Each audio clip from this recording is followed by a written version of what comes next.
Hey guys, it's Gary with RPM Diecast, and today we have the Liberty Walk ER34 Super Silhouette Nissan Skyline Team Transport. I'm so excited to open this. So I've got the first time they did this casting was in this Mountain Drifter set. So it's just the same casting, except it's got the Moto livery on it, which I love. This black on the back. Wicked. A really cool thing is this is outside of the actual Liberty Walk store, and I actually got one of these done in Memphis. I took a picture with our rental car, which is lame, but here's a picture of that. It was when I was in Memphis. I love those. They're so awesome. Anyway, this is number 44 of the Team Transporters. It's got the 10-spoke Real Rider rims. Anyway, let's go get this cracked open, put it on the spinner, and then we'll come back after.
That was the Liberty Walk ER34 Super Silhouette Nissan Skyline.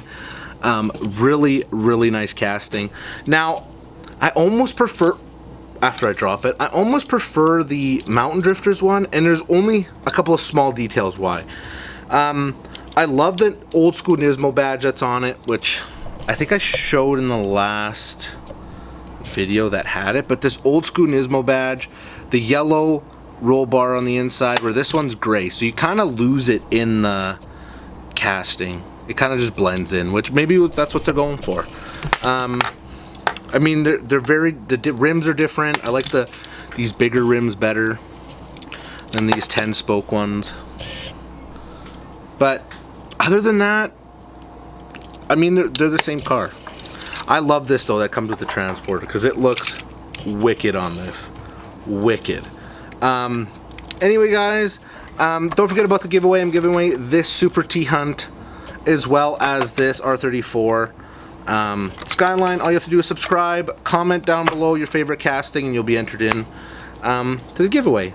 Thank you so much for watching. Subscribe, check out some of our other videos, and keep on collecting.